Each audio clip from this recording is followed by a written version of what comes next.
রাহমাতুল্লাহি ওয়া বারাকাতুহু। কেমন আছেন সবাই? আলহামদুলিল্লাহ।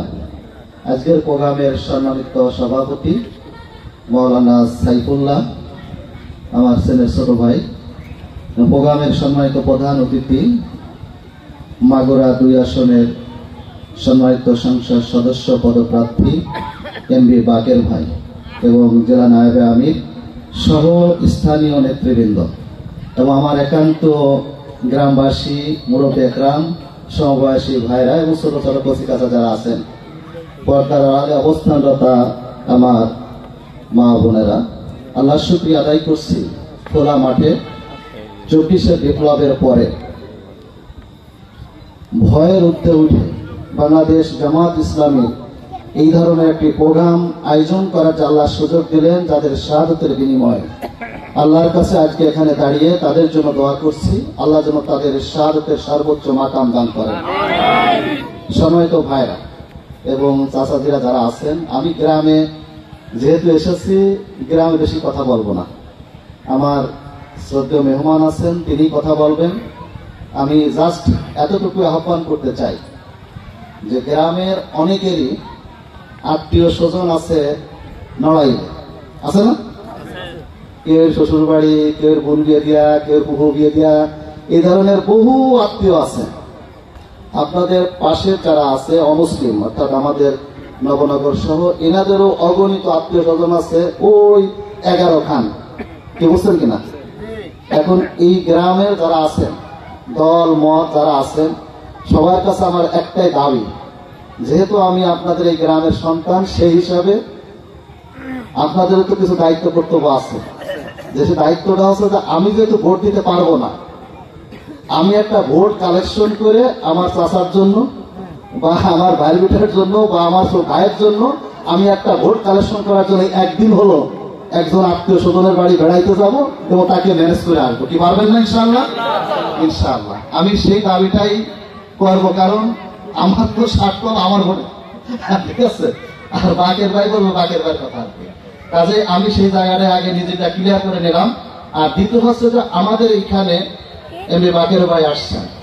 আমরা মোহাম্মদপুর মহাটা ইউনিয়ন, বিশেষ করে আমাদের ভোট কেন্দ্র, আমরা ইনশাআল্লাহ আমরা দল মত নির্বিশেষে সকল ভয় ভীতি উপেক্ষা করে 24শে বিপ্লবের পরে আমাদের মনে আর কি কোনো ভয়ের কোনো স্থান আছে? যদি 24শে শহীদ আবু সাইদ মুগ্ধ জীবন দেওয়ার পরে আবার যদি ভয় ঢুকে যায়, সেই ভয় উপেক্ষা করে একটু নিশ্চিত থাকতে হবে আর কোন সন্ত্রাসী রাজত্ব বাংলাদেশে কায়েম হবে না, হবে না, হবে না।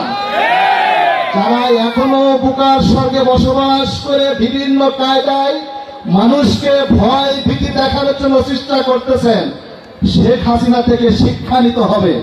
ভারত র পুলিশ, সেনাবাহিনী, অস্ত্র সমস্ত কিছু দিয়েও ইসলামী ছাত্র শিবির এবং বাংলাদেশ জামাত ইসলামীকে দমায় রাখা চাইনি। বিভিন্ন সময় যারা সাইড থেকে জাস্ট একটু বাতাস দেওয়ার জন্য চেষ্টা করতেছেন, ওই বাতাস বন্ধ হয়ে যাবে। প্রিয় ভাইরা, আপনাদেরকে অনুরোধ করতে চাই, গ্রামবাসী সহ আশেপাশে যারাই আছেন, কোন সন্ত্রাসী, চাঁদাবাজ, কোন টেন্ডারবাজ তাদের সাথে একত্রতা হয়ে এলাকায় কোন পরিবেশ যেন আমরা নষ্ট না করি। আমরা সমাজে ইনসাফ কায়েম করতে চাই, এমন ইনসাফ হিন্দু, মুসলিম, বৌদ্ধ, খ্রিস্টান সবাই মিলেমিশে আগামী দিন সুন্দর একটি বাংলাদেশে বসবাস করবে, আমরা তেমন একটা ইনসাফ কায়েম করতে চাই। তাদের আমরা এমন একটি বাংলাদেশ উপহার দিতে চাই, আমার মেয়েরা এইখান থেকে স্কুল, কলেজ, বিশ্ববিদ্যালয়ে চলে যাবে, কোন রাস্তার পাশে দাঁড়িয়ে কোন পকেটে চুমক তাদের উত্তক্ত করবে, সেই সাহসে হিম্মত থাকবে না। আমরা এমন একটা বাংলাদেশ দেখতে চাই, আর কোন বাংলাদেশ আমরা এমন বাংলাদেশ যেখানে সরকারের চাউল পালাইয়ে পালায় বিক্রি করবে, চুরি করবে, ডাকাতি করবে, আবার তারা রাজনীতি করবে। এই ধরনের রাজনীতিবিদদেরকে আমরা বাংলাদেশে দেখতে চাই না। আমরা এমন একটা বাংলাদেশ দেখতে চাই যে বাংলাদেশে বিভিন্ন জায়গায় ব্যবসা বাণিজ্য করার পরে রাত 10টার সময় হলো লাখ লাখ টাকা নিয়ে বাড়িতে চলে আসবেন, রাস্তায় কোনো চাঁদাবাজের কোনো ভয় থাকবে না ইনশাআল্লাহ।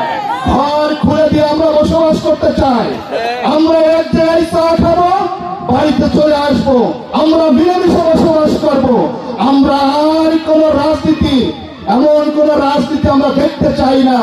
এই 54 বছর ধরেই শুধু শুনলাম অমুক পাকিস্তানপন্থী, অমুক ভারতপন্থী। আর বাংলাদেশি কিনা রে ভাই, বাংলাদেশি কিনা? তাহলে এই ভারতপন্থী আর পাকিস্তানপন্থী বলে আমাদের এই বাংলাদেশের জাতিভেদকে ডিভাইডেড করা হয়েছে।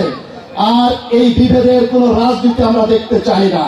আমরা সবাই বাংলাদেশী, আমরা সবাই সম্মিলিত ভাবে 18 কোটি মানুষের 36 কোটি হাতকে কাজে লাগিয়ে আমরা এই বাংলাদেশকে একটা উন্নয়নশীল বাংলাদেশে রূপান্তরিত করার জন্য যে যেখানে আছি সেইখান থেকে কাজের পরিবেশ পাই, এমন একটি সুন্দর পরিবেশ আনানোর জন্য বাংলাদেশ জামাত ইসলামী তার কাজ অব্যাহত রেখেছে। সেই অব্যাহতের পাশাপাশি আমরা ইসলামী ব্যাংক তৈরি করেছি, আমরা ইসলামী হাসপাতাল তৈরি করেছি, আমরা একটা হাসপাতাল তৈরি করেছি, আমরা একটা ফার্মাসিউটিক্যাল তৈরি করেছি, অগণিত স্কুল কলেজ বিশ্ববিদ্যালয় মেডিকেল কলেজ এই বাংলাদেশে তৈরি করে লক্ষ যুবকের আমরা কর্মসংস্থান তৈরি করেছি। আর অন্যান্য দলের নেতারা কর্মীরা আমার স্কুল কলেজ বিশ্ববিদ্যালয় যেসব জায়গায় একটা নাইট গার্ডের চাকরি করতে যে গ্রামের একজন প্রতিনিধি তাকে 10 থেকে 20 লক্ষ টাকা ঘুষ দিয়ে লেগেছে। এই রাজনীতি বাংলাদেশে আর চলবে না। আমরা এমন বাংলাদেশ দেখতে চাই সন্তানরা লেখাপড়া করে কোন চাকরিতে ঘুষের এই রাজনীতি জীবনের তো বন্ধ হয়ে যাবে ইনশাআল্লাহ। ইনশাআল্লাহ তাই আসুন বাংলাদেশ জামাত ইসলামীর মাগুরার এই 2 আসনে এমপি বাকের ভাইকে আমরা ভোট দিয়ে আগামী তরুণ প্রজন্মের প্রথম ভোট দাঁড়িপাল্লাই হবে। আগামী প্রজন্মরা 14 বছর 15 বছর ভোট দিতে পারি নাই, আমরা প্রথম ভোট ন্যায় ইনসাফ ভিত্তিক সমাজ প্রতিষ্ঠার জন্য আমরা তাদেরকে ভোট দেব ইনশাআল্লাহ। আল্লাহ আমাদেরকে আগামী দিনে এই ন্যায় ইনসাফ ভিত্তিক সমাজ প্রতিষ্ঠার সংগ্রামে ভূমিকা রেখে দাঁড়িপাল্লা মার্কায় ভোট দিয়ে ইনশাআল্লাহ মাগুরায় এই 2 আসনে এমপি বাকের ভাইকে আমরা বিজয়ের মালা ছিনিয়ে আনবো ইনশাআল্লাহ।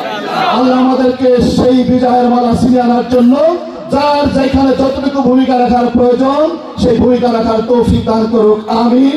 আসসালামু আলাইকুম ওয়া রাহমাতুল্লাহি ওয়া বারাকাতুহু।